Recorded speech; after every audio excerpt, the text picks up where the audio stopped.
Chapter 38. Abimelech of Gerar, Genesis 20, 1-18. And Abraham journeyed from thence toward the south country, and dwelt between Kadesh and Shur, and sojourned in Gerar. And Abraham said of Sarah his wife, She is my sister. And Abimelech king of Gerar sent, and took Sarah. But God came to Abimelech in a dream by night, and said to him, Behold, thou art but a dead man, for the woman which thou hast taken, she is a man's wife. But Abimelech had not come near her, and he said, Lord, wilt thou slay also a righteous nation? Said he not unto me, She is my sister? And she, even she herself, said, He is my brother. In the integrity of my heart and innocency of my hands have I done this. And God said unto him in a dream, Yea, I know that thou didst this in the integrity of thy heart, for I also withheld thee from sinning against me, therefore suffered I thee not to touch her. Now therefore restore the man his wife, for he is a prophet, and he shall pray for thee, and thou shalt live. And if thou restore her not, know that thou shalt surely die, thou and all that are thine. Therefore Abimelech rose early in the morning, and called all his servants, and told all these things in their ears, and the men were sore afraid. And Abimelech called Abraham, and said unto him, What hast thou done unto us? And what have I offended thee, that thou hast brought on me and on my kingdom a great sin? Thou hast done deeds unto me that ought not to be done.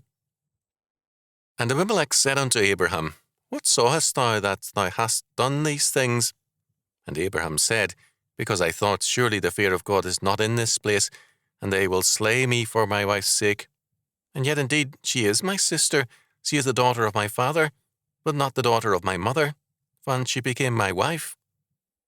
And it came to pass, when God caused me to wander from my father's house, that I said unto her, This is thy kindness which thou shalt show unto me. At every place whither ye shall come, say of me, He is my brother. And Abimelech took sheep and oxen, and men servants and women servants, and gave them unto Abraham, and restored him Sarah his wife.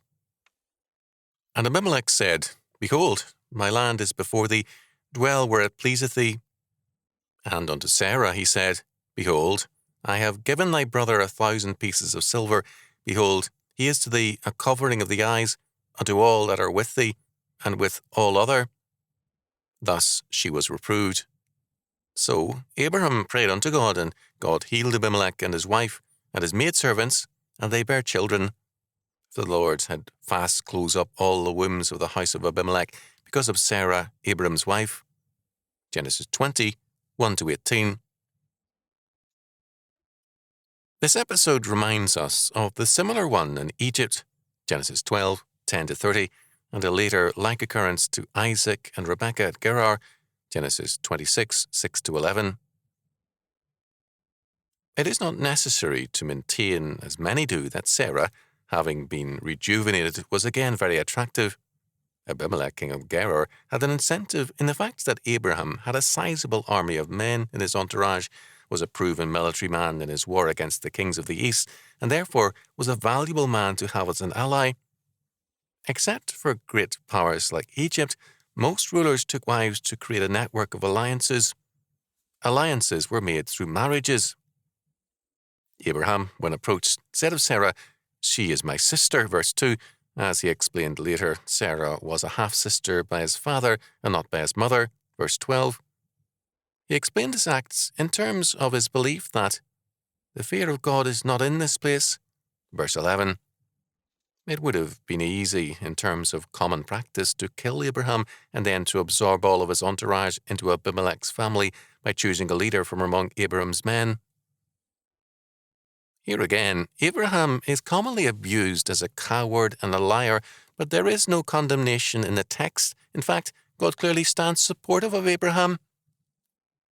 Abimelech pleads innocence. Lord, wilt thou slay also a righteous nation, as well as me? Verse 4. Abimelech would have taken Sarah whatever Abraham had said, and he never denies that fact. God tells Abimelech he is a dead man for his act, potential adultery, even though he had not yet taken Sarah sexually, verse 4. It had not been lust which had motivated taking her, or else he would have taken her sexually. Abimelech's essential motivation was political, the desire for additional military manpower of a tested variety. God tells Abimelech that he recognizes that he acted with integrity insofar as the sexual aspect was concerned. He says further, I also withheld thee from sinning against me, therefore suffered I thee not to touch her. Verse 6. God does not allow Abimelech to claim too much moral merit for not taking Sarah sexually. In all that happens, God was protecting both Abraham and Sarah.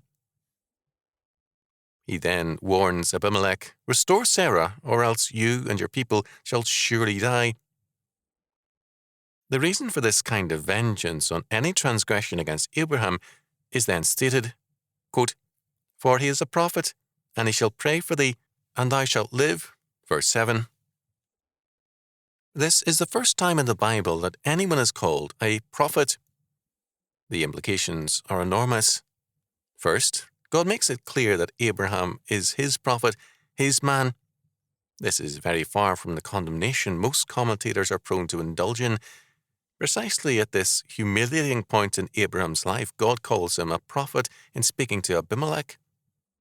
Second, Abimelech is prompted by this honor God accords to Abraham to reward Abraham rightly with sheep and oxen, men servants and women servants, and 1,000 pieces of silver. Verses 14 and 16. Abraham is also told, my land is before thee, dwell where it pleaseth thee. Verse 15.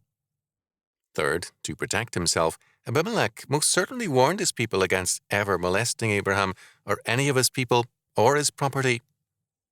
The people were no doubt warned that Abraham was a prophet of God and a dangerous man to harm in any way. Abimelech's own gifts to Abraham certainly became common knowledge, thereby increasing the fear of Abraham. Verse 8. God had in some way prevented conception by Abimelech's wife and maidservants. When Abraham prayed for them, God healed them all. Verses 17 and 18. All this is very far from the usual treatment of Abraham by commentators and preachers. We are given instead God's commendation and protecting care. Herbert E. Ryle in the Book of Genesis 19:14 speaks of Abraham's, quote, cowardice and dissimulation, end quote, and others are equally harsh. In verse 16, Abimelech speaks to Sarah to claim that he has attained a position of equity with Abraham by his many gifts. Abimelech has a double concern. First, to be in the clear with God, and second, to be in the clear with Abraham. Since Abimelech had no desire to deal further with either God or Abraham, he speaks to Sarah. Her answer is not recorded. In terms of the custom of that day, a ruler could claim any unmarried woman, even if she was a temporary visitor in his land, for his harem. Such a custom no man could fight against, but God here undertakes the battle for his prophet. That God's law was then known even by pagans is evident in verse 3, where God tells Abimelech that he is under sentence of death for seizing another man's wife, even though no sexual contact had yet taken place. Abraham emerges from this incident greatly enriched and with no small protection as well. He is now marked for protection and known as a prophet. This does not jibe with all the condemnation most commentators heap on Abraham. In doing so, they are implicitly condemning God for tolerating and blessing Abraham's acts. Either the commentators are wrong, or God is. But if God is right, we have not rightly understood who and what he is. Abimelech of Gerar knew better.